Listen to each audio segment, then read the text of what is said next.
Duniani wanyama wengi wametajwa katika historia na hadithi za watu, lakini wapo wanyama ambao wameonekana kwa mara ya kwanza na kisha kupotea milele. Hii ni sehemu ya fumbo kubwa la asili ambapo wanyama fulani walionekana kwa baadhi ya mashahidi, lakini baada ya muda walikosekana au hawajulikani waliko mpaka hivi leo. Baadhi ya wanyama hawa wamekuwa sehemu ya hadithi za kustaajabisha zaidi, nadharia za kisayansi na tafiti za kihistoria. Hivyo leo tutawaangazia baadhi ya wanyama hawa, sifa pamoja na maajabu yao. Namba 1 ni mnyama wa Kongo, Mokele Mbembe. Mokele Mbembe ni mnyama mkubwa anayefanana na dinosaurs na anatajwa katika hadithi za Wakonjo. Hawa ni watu wa kabila la Kongo huko Afrika. Inadaiwa kwamba ni mnyama mkubwa mwenye shingo ndefu na mkia mrefu ambaye anaishi katika mbuga za mto Kongo na maeneo ya misitu ya mvua. Mokele Mbembe anatajwa kuwa ni mnyama ambaye hakuwa na kifani na ambaye amekosekana katika utafiti wa kisayansi licha ya mashahidi wengi kuripoti kumuona.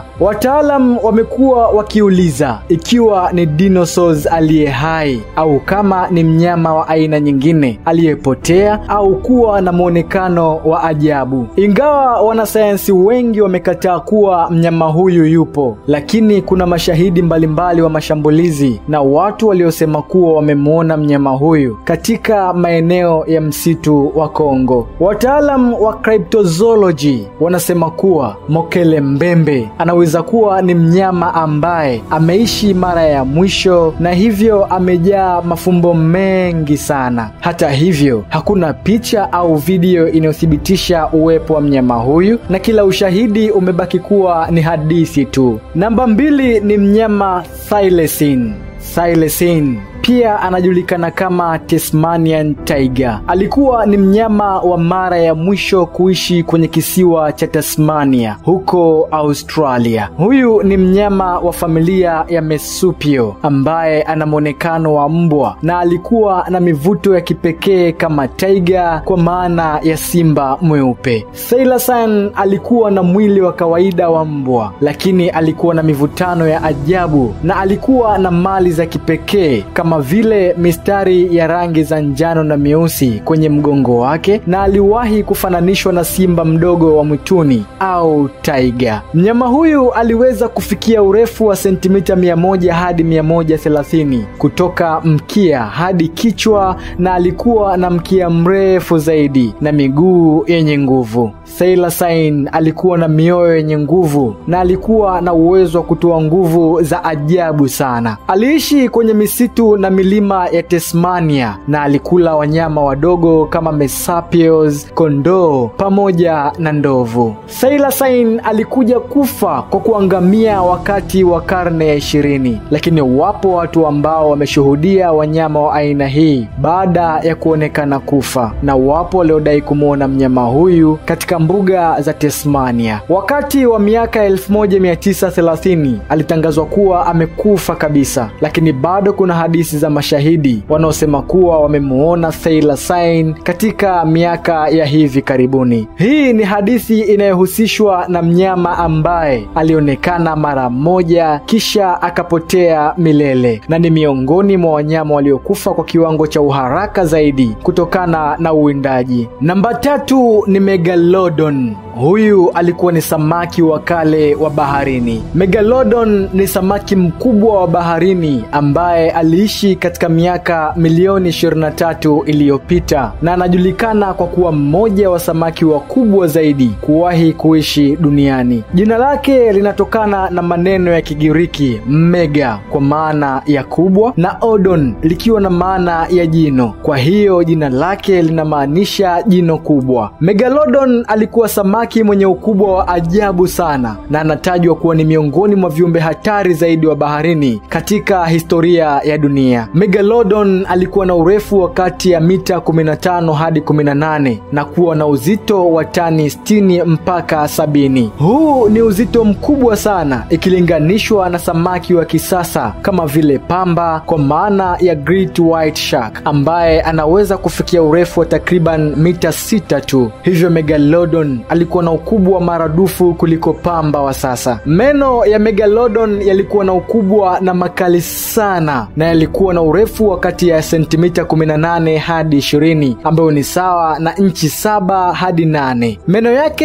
yaliweza kuvunja mifupa ya samaki wengine na wanyama wa baharini waliokuwa chakula chake. Meno haya ni miongoni mwa vipengele maarufu vya mnyama huyu, na tafiti za samaki wa kale zimeonyesha jinsi meno yake yalivyokuwa ya kipekee kwa ukubwa na yenye nguvu sana. Megalodon alikuwa na mwili mrefu na mkubwa kama samaki wa sasa, lakini alikuwa na fuvu lenye nguvu, mkia mkubwa na miguu mikubwa sana. Hii ilimsaidia kupiga kasi kubwa chini ya maji ili kumkamata mawindo yake kwa urahisi. Alikuwa na miundo ya mwili iliyo na uwezo mkubwa wa kuvuta nguvu za baharini. Wataalamu wengi walithibitisha kuwa Megalodon aliangamia miaka mingi iliyopita, lakini hadithi za wavuvi na mashahidi wengine wanaodai kuona samaki wakubwa kama Megalodon bado zinaendelea. Inawezekana kuwa baadhi ya mashahidi waliona samaki wa aina fulani waliokosa ufanano wa wazi na aina za samaki wa sasa. Ingawa hakuna ushahidi thabiti wa kuwepo kwa Megalodon leo, lakini hadithi zake bado zimekuwa sehemu ya ajabu katika tafiti za wanyama. Namba 4 ni mnyama Bodmin Moor. Bodmin Moor ni mnyama ambaye anatajwa kuwa na muonekano wa simba au mnyama mkubwa wa mwituni anayekisiwa kuishi katika Bodmin Moor, eneo la Cornwall huko nchini Uingereza. Hadithi ya mnyama huyu imekuwa sehemu ya fumbo na cryptozoology na inavuma kama mojawapo ya viumbe wa ajabu zaidi ambao wanasemekana kuishi katika maeneo ya Britain. Ingawa hakuna ushahidi wa kisayansi unaothibitisha uwepo wake, lakini mashahidi wanasema wamemuona mnyama huyu kwa miongo kadhaa iliyopita. Mnyama huyu anatajwa kuwa na muonekano wa simba wa mwituni na inasemekana kuwa ni mnyama mkubwa zaidi. Ana mwili mweusi au rangi ya giza na macho makubwa sana. Wengi wanadai kuwa ana miili mikubwa ya wanyama wa mwituni kama vile simba au puma. Mnyama huyu ni maarufu kwa mwendo wake wa haraka na mbinu zake za uwindaji, na wanasema anawinda wanyama wadogo kama vile kondoo au mbuzi. Katika baadhi ya hadithi, The Beast of Bodmin Moor anatajwa kuwa na mwendo wa usiri akijificha katika majani ya mwituni na mashambani. Wataalamu wa wanyama wanasema kwamba mnyama huyu alikuwa ni puma aliyehamia maeneo ya Uingereza, lakini uhai wake umeendelea kuwa fumbo la ajabu zaidi. Hakuna ushahidi wa kuthibitisha uwepo wake, lakini baadhi ya ushahidi wanadai kumuona akiwa akitembea usiku. Mnyama wa 5 ni Chupacabra. Chupacabra ni mnyama anayefahamika zaidi katika Amerika ya Kusini na Kaskazini na ni maarufu kwa kuliwa kwa damu ya wanyama. Hadithi za Chupacabra zinasema kuwa ni mnyama wa asili ya ajabu sana anayeonekana mara moja kisha kupotea bila kufahamika. Chupacabra anatajwa kuwa ni mnyama mwenye muonekano wa dog-like creature